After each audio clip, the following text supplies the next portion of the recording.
Thank you so much, everyone, for joining for another episode of Detection Engineering Dispatch, the hub for all things detection engineering. Again, I'm Alex. I am hosting all of your content and bringing you the very latest of hottest and the hottest of topics within this space. So if you like your content and you want it to be delivered to you piping hot, you can subscribe to our email list only once. You have to subscribe really only once, and then you can join us here on Zoom live bi-weekly, or you can catch the replays on our YouTube channel. Now, today we are going to be debunking some common SecOps myths that I hear a lot, that I've been hearing a lot at Black Hat, at DEF CON, at RSA, and I am going to be going through them with Brad Gunner, our very own detection engineer at Anvilogic, actually senior detection engineer as of yesterday. Congrats on your promotion. You guys know I love inviting like really great SMEs, right? Collabing with them, showcasing, what they bring to the industry here. But I do love to show all of the incredible people that are also working at Anvilogic. And Brad, you are among the best there. So thank you for coming on the episode. You are, again, always welcome here on Dispatch whenever you'd like to come and hang out with us. So Brad, you want to maybe start off the episode telling us a little bit about you, the kinds of things that you do for us here at Anvilogic? Yeah, absolutely. And thank you for that. And thank you for having me. Glad to be here. So, name's Brad Gunner. I've been here with Anvilogic for about 2 years now. I'm a field engineer on the team. So I work with customers to help them adopt the product, help them learn about Anvilogic. Prior to this, I worked as a SOC analyst for most of my career. So as Alex said, those myths and SecOps, I know them well.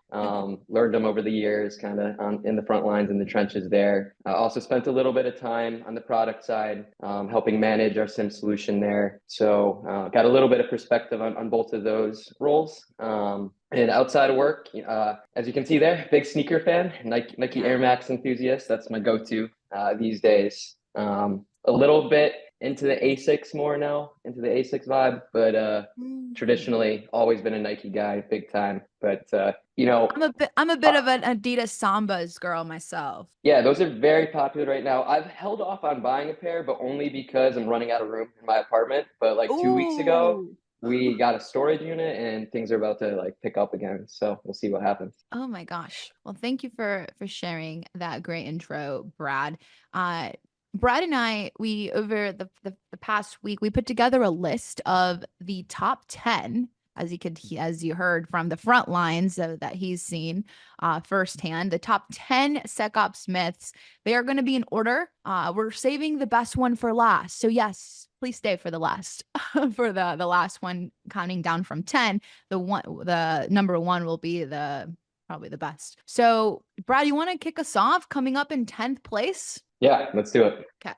So right there off the bat, automation.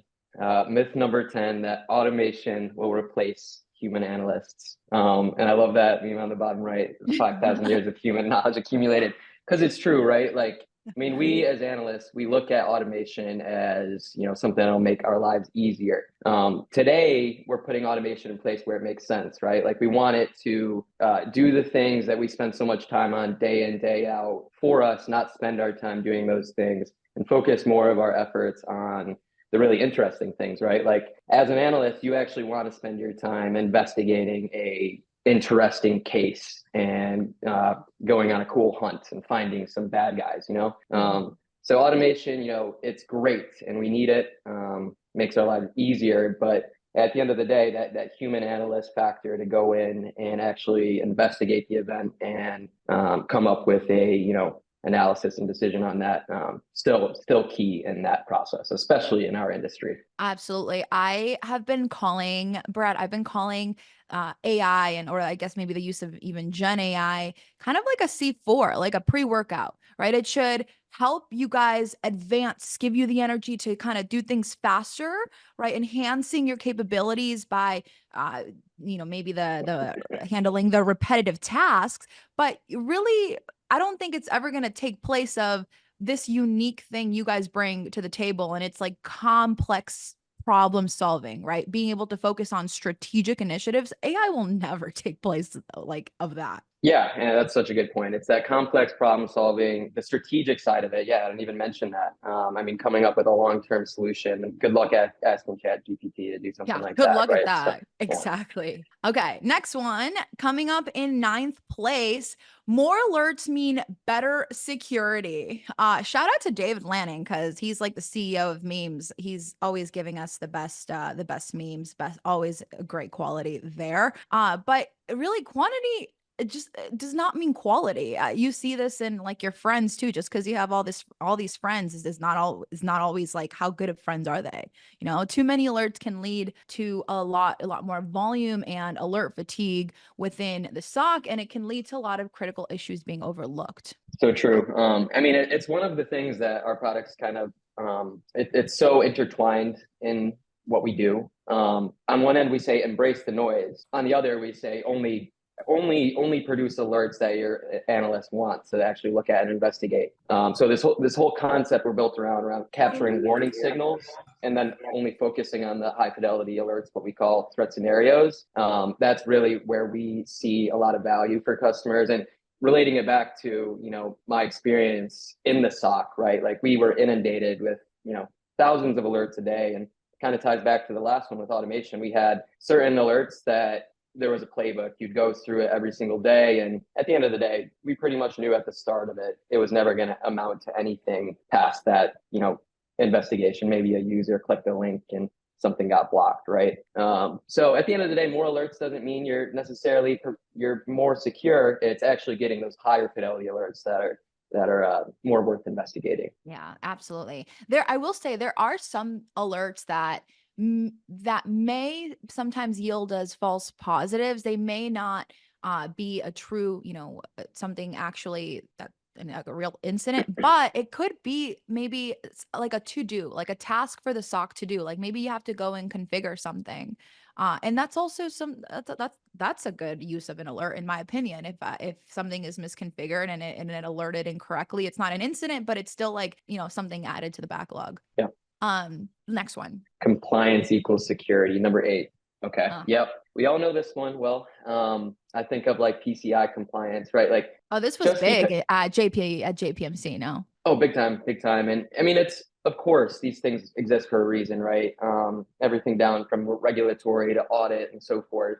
These things do have a purpose. And it's not to say that compliance does not get you anywhere, right? But there's a difference between being compliant and having, correlated alerts across disparate types of logs and data, actually pulling those things together to give you a security detection that'll actually find something bad in your environment, right? What I mean to Yeah. say is like, a PCI, something that you develop for maybe like, I go to the PCI compliance example, but a detection that you have in place for that probably won't be the thing that finds the APT in your environment. It'll be a combination of various things, or that complex problem solving that ends up getting there. Absolutely. I think that also being compliant with regulations doesn't necessarily mean your organization is secure.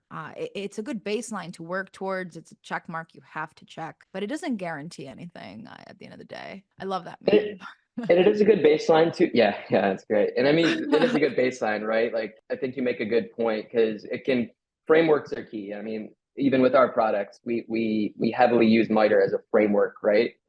It is important to have those things, and it's great to help you get to a place to determine if your coverage is correct. But that's also not saying you're secure. Like, being able to just say you have coverage doesn't necessarily mean you're secure, right? You actually have to be ensuring that you're finding the thing, you're actually preventing it in the future, and then learning from your mistakes, tuning, maintenance, and all of those things that come with it as well. Mm-hmm. Yeah, definitely that one. Number 7, my lucky number, according to my horoscope of the day. Firewalls, antivirus, MFA, like all those what I like to call point tools or perimeter tools. That's enough.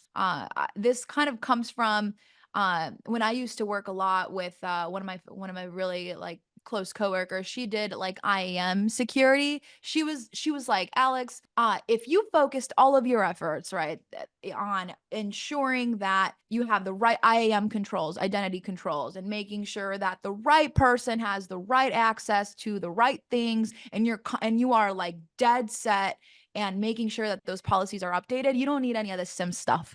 And I was like, okay, I don't think that's a thing. Like I think that while it is a very important aspect of security, it's a layer. It's like it should be looked at as like a layer of defense, right? And always assume breach, right? Because a lot of these modern threats are just logging in with their little IAM tools and technologies, right? And at that point, it's like, how do you prevent that after you already log in with like stolen keys or stolen credentials? How's Yeah, IAM yeah. going to help you there?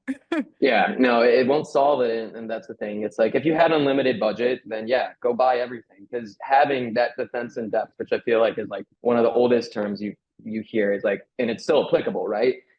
If you can do that, yeah, you want to have total coverage across the full kill chain. You want to be able to say from the start to the beginning, you have layers of controls in place to stop the thing from happening. But what we all know as professionals in this industry is the motivated attacker that really wants to break you and get into your system and cause havoc is going to get past those things, because we've seen it time and time again. It's software, it gets exploited. It's, people built these things and people are breaking these things. And especially with something like AI coming on board to sort of reduce the learning curve for the people that are actually attacking and breaking these things. Yeah. It's going to make it even harder and make it even more challenging. So definitely not enough. Yeah, get all the logs and get the data, get the controls there for sure. But I got to take it a step further too. Yeah. Also, I for EDR is also inclusive in this one, but I didn't add it there. But I just saw it. There's this guy that his thing every year and what he's kind of known for, and he's very viral because I mean his posts have been very viral on, is his thing is every single year he goes and tries to hack all of the EDR big vendors out there. He's like, oh, this is how I disabled the agent on CrowdStrike. Here's how I disabled the agent on Sentinel-1, and I did it successfully. It's like, what happens when these things are turned off, right? Exactly. Because they will be. Related to the CrowdStrike outage from just last Yeah. month or whatever, right? It's like, I mean, imagine that was by a nefarious means, right? It's not hard you can do basic research and understand that a lot of companies have CrowdStrike. And there's a lot of other similar tools that a lot of companies have too, right? So Yeah. Number 6. threat intel is only for large enterprises. Yeah, this resonates with me, especially with the customers I work with, because I work with some smaller, some larger. On one end, and it's kind of the meme below, it's like, you don't need to focus on TI because it's not applicable to me. But then on the other hand, it's like you don't need to focus too much on TI because the cyber attacks themselves are, not IOC based, right? One of the things that we dealt with in my previous role was we called them exposure checks. I think other people have different names for them, but it's basically it's that it's one of those investigation techniques you go through when you have like a indicator of compromise. Like in a case investigation, that might be a host or a user or an IP, but from a threat intel perspective, that would usually be like a list of a bunch of IPs, domains, URLs, file hashes, things like that to go look for. And on one hand, you might say, oh, that sort of thing is meaningless. Those things change. Those things are dynamic. On the other, you can still use that data and you can build off that to build more of these, like what we call threat scenarios, those correlated activities where just one IOC match on its own might not mean anything. But if you're hitting multiple of those at once, then suddenly it's much more worth looking at. And it applies to everyone, small or large. Yeah, I also see it not subject to threat intelligence. Just in general, I find that like the SMB space, it just doesn't think that it's ever going to happen to them and that they're not sought after. I'm not a Nike. I'm not, I'm not a big bank. I'm not going to be sought after. But like if you put a honeypot up, you're going to see real quick. Like everyone's just twisting doorknobs to see where they can get in. Oh yeah, right, exactly. And I mean, because that's so true too. It's the whole spectrum of attackers, right? There's the super advanced nation state level APTs, and then there's Exactly. more of just the people out there seeing what they can do. And it's easier to learn these days too. It More people really can do it. is. It really is, especially with how much info is out there.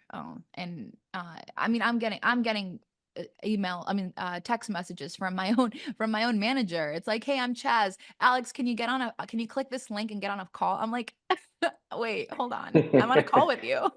Right, right. Number five, cloud security is the cloud provider's responsibility. Shout out to Dave Lanning. That that meme couldn't say it better. Cloud security, while they do eat in their SLAs, may even go as far as saying that is some things are their responsibility. I think it is a shared responsibility at the end of the day. The provider does, secure the infrastructure, but I think organizations should secure their data, their apps running on top of there. And we saw this a lot with even the CrowdStrike thing or with Delta. This is just, everyone should just assume responsibility, because again, people are logging in. People aren't hacking in anymore. People are logging in with actual cloud control plane admin accounts. And at that point, from the cloud provider, they see that as a legitimate login. So it's a shared responsibility, I think. Totally agreed. And I think you hit the nail on the head. Not much more to say on that one other Yeah. than that shared responsibility. I mean, at the end of the day, there's the user vulnerability. What's the cloud provider going to do about that? And you can do yourselves favors too, like with the CrowdStrike outage. It's you saw some customers get more impacted than others, and probably certain guardrails in place. So, totally agreed. Mm-hmm. Next one. Once configured, detection rules don't need to change much. This is Are people cringing? Yeah, because this actually was kind of like the bane of our existence back in the day. We would spend so much time and effort building detections, and then a year later, a few months later, those things are suddenly they need updates. They need, for whatever reason, the attack type might have changed. False positives might have been found over time. You might have new data. So, just because something was finding something bad at one point in time, or it's just continuously just noisy, doesn't mean it can't be produced into a higher fidelity alert. So, I mean, these things are just time and effort, right? And I think a lot of people, and I mean, just relating it back to my own experience, it's just not something we really had the effort or like resources and time to spend on, always going back and doing. This is where things like automation are really, really key to try to automate as much of those processes as possible. I mean, that's something that we do in our product today. We automate the processes of tuning so that when you do deploy content, you don't have to do that manual review over time. So, I mean, it's just, you can't expect the thing that you deploy today to be relevant forever, indefinitely, right? Mm-hmm. This, oh my gosh, I don't even know where to start with this one. This takes me back to my days when we focused a lot on the supporting a lot of different integrations, so supporting different data sources in the QRadar days. And it's it was such a pain in the ass to keep up with data source support, because these events are telemetry, like the payloads were always changing. So we didn't know, so we needed to update the parsing. And it was just because that's always constantly happening, it's you can't always, you're always going to need to constantly update, reconfigure, constantly look at how it's being collected, if you're getting everything that you need, because then that affects the downstream. Is the alert even going to fire if I don't even have it in the right format in the first place? I hated that time in my life. And not only that, but I also think that the threat landscape is also changing, not just the data source So true. landscape, Yeah. but the threat landscape is also changing. And so maybe your rules are going to be very very outdated real quick. Oh yeah. Oh yeah. Oh yeah. Yeah. It's so many factors involved, right? But the name of the game is just keeping up with that evolving threat landscape. And yeah, I think this is where you really kind of do need something like automation in place. Thankfully, we've got it in our product today, but like without it, I don't know. It's just when you're deploying hundreds and hundreds of rules and accounting for all of those different things, how could you possibly maintain that all on your own? You'd probably have to dedicate a whole team to it, I think, realistically. And when you just said that, Brad, like when you think of automation and automating this aspect of it, I don't know, I'm thinking Cribble. Like I'm thinking if you separate the pipeline and if you let someone else take care of that, like you can really put a strong focus on just the detection aspect and not even deal with the whole the right format if it's getting in the right place, like because that's where it really matters, right? Your efforts really matters on the detection side. And if you decouple the pipeline aspect and let someone else automate and deal with that, it's and modernize the plumbing per se. That's where I'm thinking like cribble here. Yeah, absolutely. Last one. No, I have why did I say last one? We have like three more to go. Yeah, a few more. Penetration testing is the same as vulnerability testing. I can't really speak to this one. I haven't ever touched this industry. So can I give this one back to you? Yeah, I'll take it. I'll take it. And I think here, obviously there's common themes in this, and I think the end goal is similar, right? Like it's to reduce that threat landscape, but not the same, right? Vulnerability scanning is of course important, like that. The vulnerabilities, we mentioned it right off the jump, like all of those different tools that you're buying, those can have vulnerabilities. So that never goes away. All your endpoints, everything like that. Pen testing, I feel like is a little bit of, maybe a step further.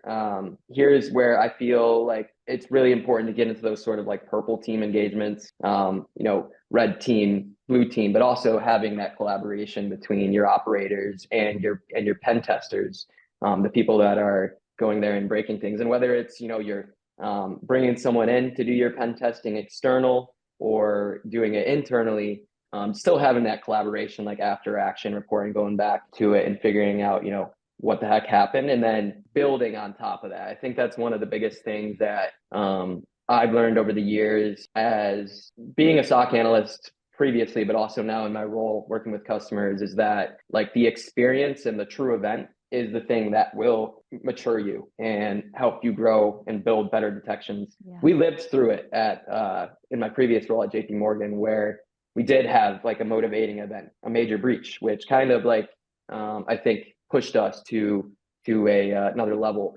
That was a external pen test, true positive. Like, but the point is, right, a pen test can be the same concept, right? So yeah, I think vulnerability scanning, pen testing, both important, but you need both. Yeah, I'm thinking here on the sales side. So like David Lanning, Andrew Dari, I'm looking at y'all, Tim Foltz, like it's safe to say, I feel like a lot of our leads come in and they're like, hey, I'm failing a pen test. Like help me out here. Like, and it again goes back to better security. And if you're constantly failing pen tests there, maybe we should look up at those rules one more time. Number 2. Oh, you like this one. Is it possible to have perfect security? Has anyone ever told you that they had perfect security? I don't think so. Anyone? I mean, No? it's like it's either terrible or it's really good. But I mean, it's like it's not. There's no perfect state, right? Because it's evolving. Like even if you were to say you were perfect today, you wouldn't be tomorrow, because there would be a new vulnerability or something like that you're probably affected by. So I think it's just about maturity and ensuring that you're detecting in the right places, you're growing, you're bringing in the right data, taking insights from your own activities. I think this is another thing our product does well is we always stress this single pane of glass, which as a responder, you need it to do your job, right? Like you want to be clicking things from the same place and searching things from the same place, and you don't want to be going to a million different tools. But from a like managerial perspective and being able to tell your coverage, you also don't want to be doing that from a million different places. So one of the things we do is we tie all of our detections, all of our content to MITRE. I mentioned that earlier. And we use that to say, hey, here's everything you have deployed, and here's where you stack up against the MITRE framework. And that will give you a good picture of where you stand. But what we see is getting to 100% is pretty hard to do. Like have 100% MITRE coverage. I don't know if anyone, I don't even know if that's actually possible, because in some cases, some of those MITRE techniques aren't things that are necessarily so detectable on, right? Yeah, Or it could be a issue with your organization where you just can't get your hands on certain types of data. that is such a So, good point. is it possible to have perfect security? No, I think it's just like striving to, get to those places, use the insights you have, understand your data, and grow that way. Know where your biggest threats, and put more of your effort there. If you see anyone like from a vendor perspective, like promising that you are not gonna get breached, like you're gonna have perfect security, like I would run like the plague. I would absolutely run like the plague.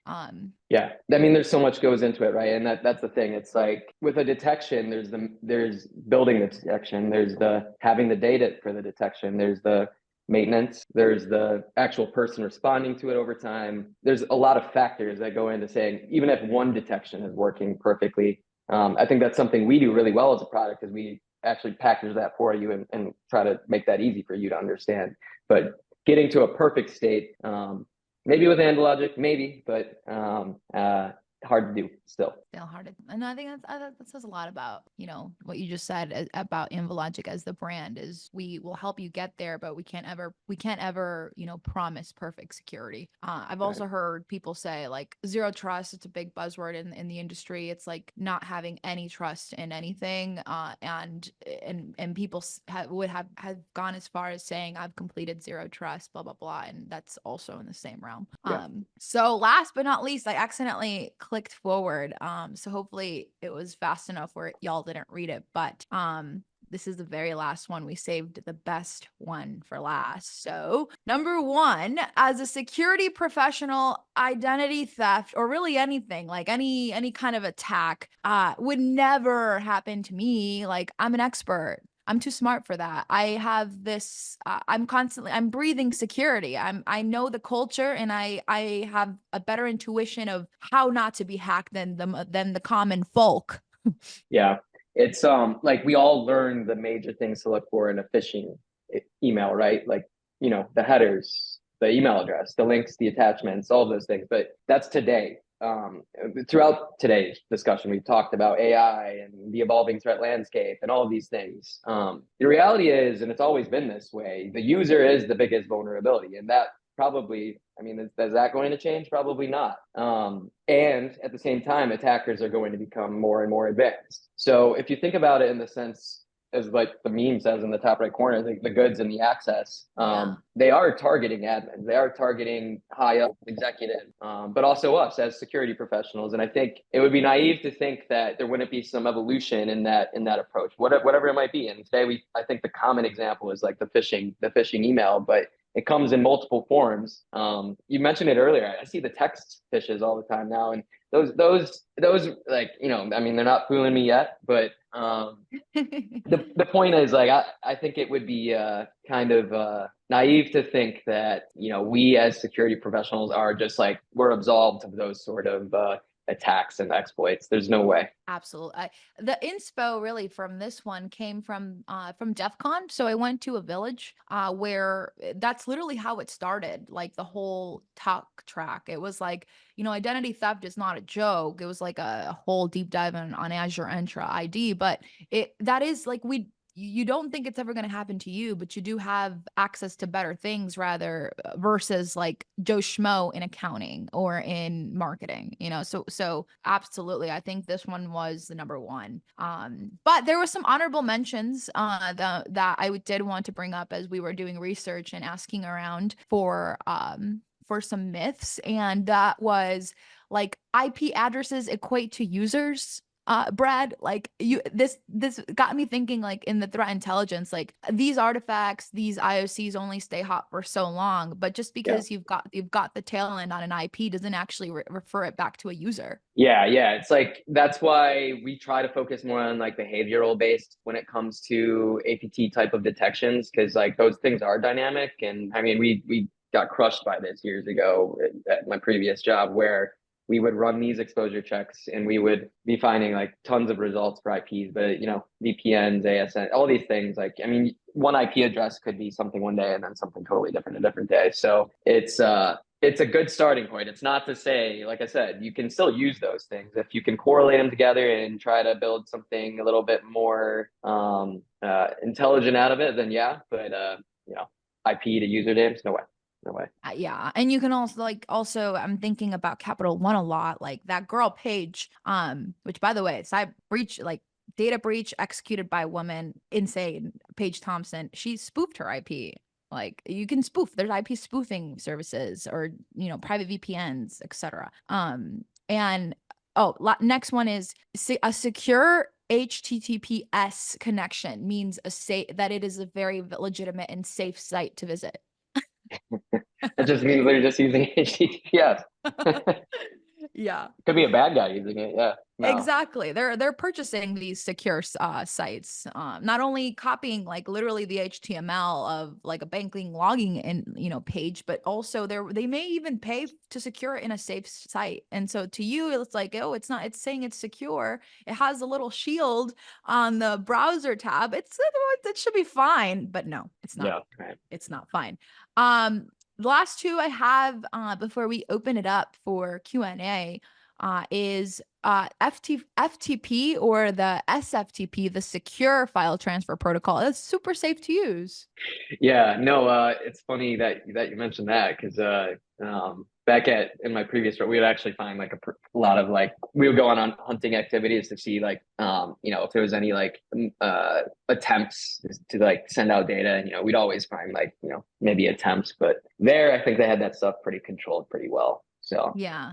it was in pretty good shape. But you see the full gambit of it all over the place. Like just because I mean we talk a lot today about like the advanced threats and more of like the focused correlated activity detections. But the simple things haven't gone away. I mean, the more rudimentary attack types still be there. There's still a place for that.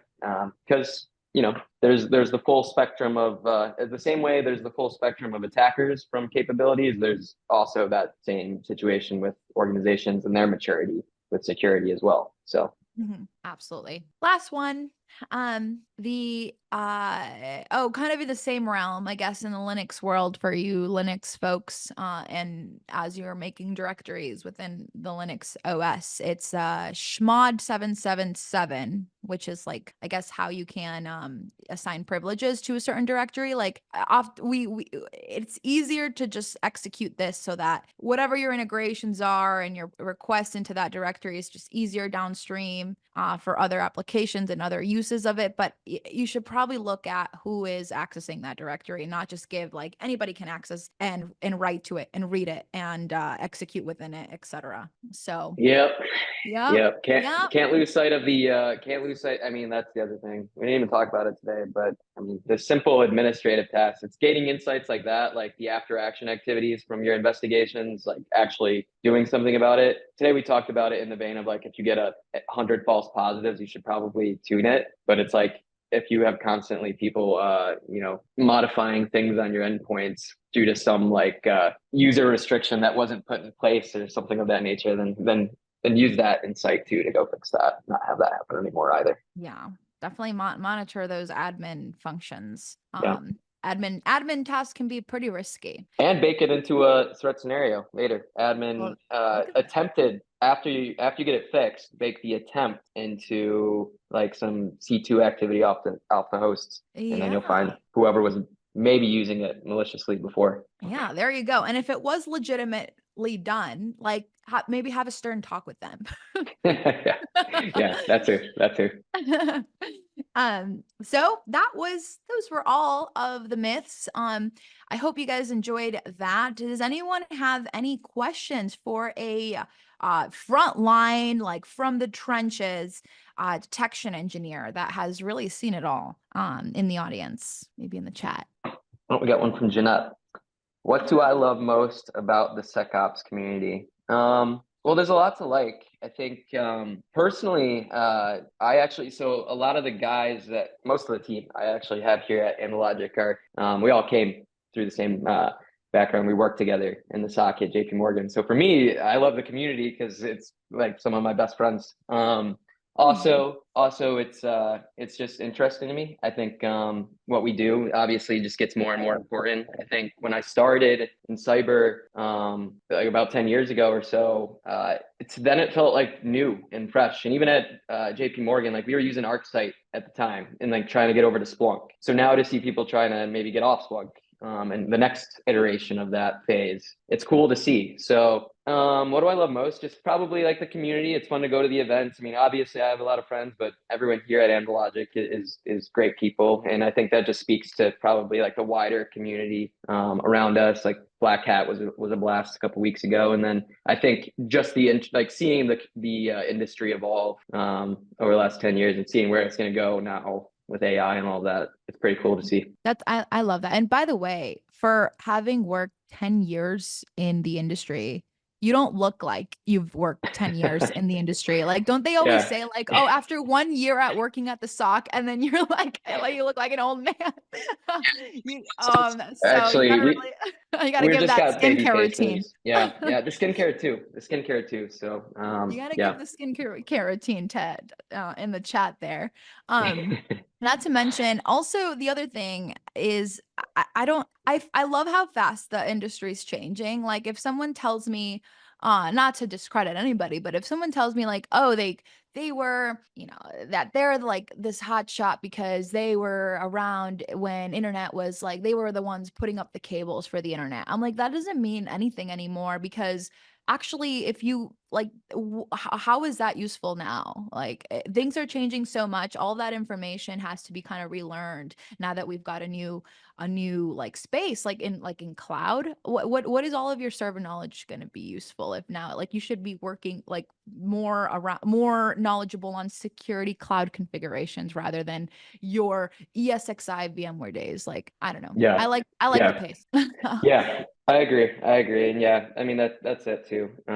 Is there anything you'd like to see more of in this in the industry in SecOps? Well, I mean, I am really enjoying using the AI components lately. Like we just came out with a new our AI component, Monty AI Copilot.